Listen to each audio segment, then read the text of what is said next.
Hola amigos, bienvenidos a este nuevo video. Vamos a empezar. Créeme, el 90% de las personas no conocen esta verdad. Antes de adentrarnos, bienvenidos a la verdad de Dios, donde desentrañamos las capas de la historia bíblica para revelar verdades ocultas y relatos fascinantes. Suscríbete y comencemos con: durante su ministerio terrenal, Jesús se ganó la confianza, el respeto y la admiración de muchos. Su sabiduría, sus enseñanzas, su profundo entendimiento de las Escrituras y, sobre todo, su forma de tratar a las personas atrajeron multitudes que lo seguían a todas partes. Sin embargo, el impacto de su mensaje también suscitó envidia, odio, rechazo y persecución. Entre quienes más alimentaron estos sentimientos negativos estuvo un hombre llamado Caifás, sumo sacerdote del templo de Jerusalén en aquella época. Como la figura religiosa más influyente del pueblo de Dios, Caifás era responsable de entrar en el lugar santísimo y ofrecer sacrificios en nombre de la nación judía, algo que lo situaba en la cúspide de la jerarquía religiosa. No obstante, él terminó siendo uno de los mayores responsables, si no el principal, de la muerte de Jesús.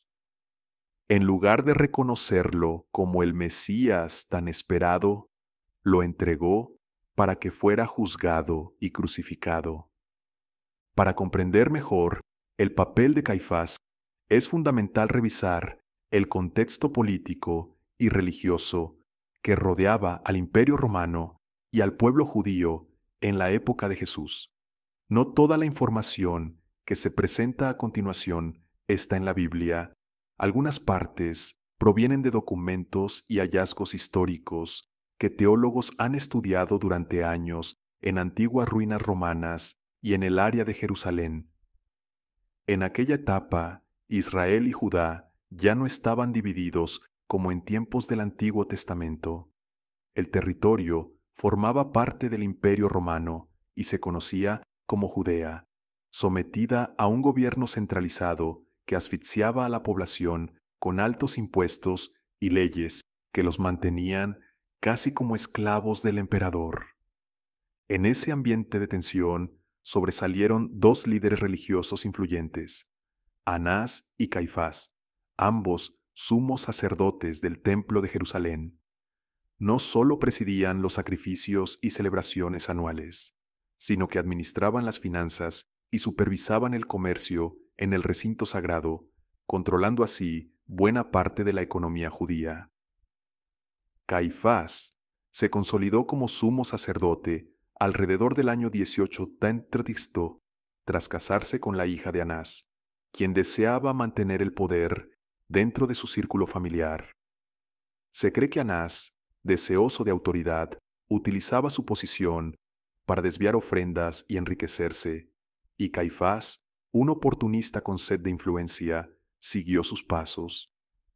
Ambos conocían la hostilidad general hacia Roma, pero temían perder sus privilegios. Por ello, preferían cooperar con las autoridades romanas para conservar su estatus. Cuando Jesús comenzó a enseñar, sanar enfermos y obrar milagros, su popularidad se disparó. Caifás y Anás, junto con otros líderes, vieron cómo la gente se interesaba cada vez más por las enseñanzas de aquel rabino que hablaba de la resurrección y del juicio venidero, creencias que ellos consideraban contrarias a sus doctrinas. Temiendo que esa gran multitud provocase una insurrección que atrajera la furia del Imperio Romano, se apresuraron a crear un plan para deshacerse de él.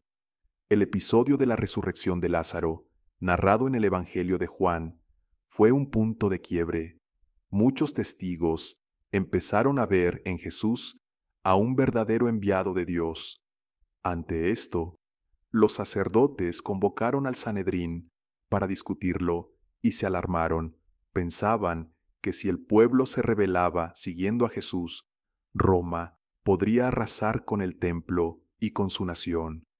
Determinados a acabar con él, Caifás y Anás buscaron un modo de arrestarlo en secreto. Finalmente, encontraron la ocasión gracias a la traición de Judas Iscariote, uno de los discípulos de Jesús, quien accedió a entregarlo por 30 monedas de plata, una suma que según cálculos aproximados podría equivaler hoy a varios miles de pesos. Así pues, Caifás, Anás y los soldados romanos detuvieron a Jesús de noche, lejos de las multitudes que lo apoyaban. Sin embargo, no se detuvieron con el arresto, llevaron al maestro frente a los líderes judíos y manipularon las acusaciones hasta lograr que lo entregaran a Poncio Pilato, el gobernador romano, con la exigencia de que lo crucificara. Pilato, que no veía un delito justificable para la pena capital, cedió a las presiones de Caifás, Anás y otros líderes religiosos, quienes además incitaron a la gente a preferir la liberación de Barrabás, un delincuente peligroso antes que la de Jesús. Fue así como el Hijo de Dios acabó condenado a la cruz. Tras la crucifixión y la resurrección al tercer día, Caifás no solo rehusó aceptar que Jesús era realmente el Mesías, también se empeñó en perseguir con saña a sus seguidores. Se cuenta que estuvo detrás de detenciones, torturas e incluso ejecuciones de aquellos que proclamaban la resurrección de Cristo, como Esteban, uno de los primeros mártires de la fe cristiana.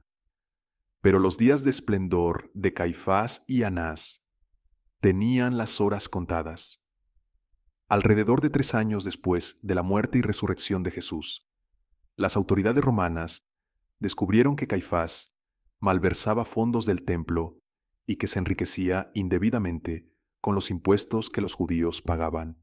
Fue destituido, juzgado y, según ciertos registros históricos, condenado a muerte por alta traición. Algunos relatan que murió azotado antes de ser trasladado a Roma para enfrentar su sentencia definitiva. En 1990, arqueólogos israelíes hallaron un osario, un cofre de piedra para depositar huesos, que pertenecía a la familia de Caifás, lo que corroboró tanto su existencia como su papel como sumo sacerdote en el primer siglo.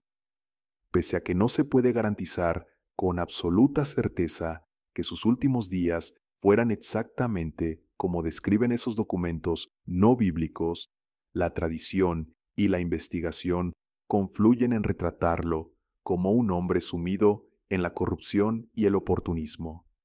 Era, en definitiva, alguien que, en lugar de reconocer al Mesías, eligió condenarlo.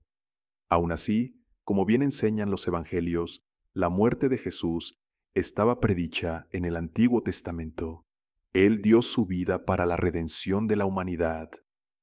Eso, no obstante, no exime a Caifás, Anás y los demás implicados de la responsabilidad de esos hechos. A nosotros, la Escritura nos desafía a reflexionar sobre nuestro propio camino. Todos somos libres para escoger lo que hacemos en la vida y nuestros actos hablan de los frutos que llevamos. En Mateo 7:19, Jesús advierte que todo árbol que no da buen fruto es cortado y echado al fuego. Caifás, pese a su posición religiosa, jamás encontró en su corazón el verdadero encuentro con Cristo.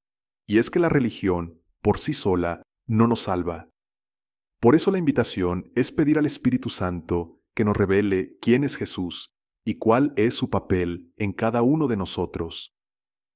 Solo así podremos comprender cuán importante es relacionarnos con Él, no solo en creencias o ritos, sino de corazón, para que nuestros actos se conviertan en frutos dignos de fe y de amor. Amén.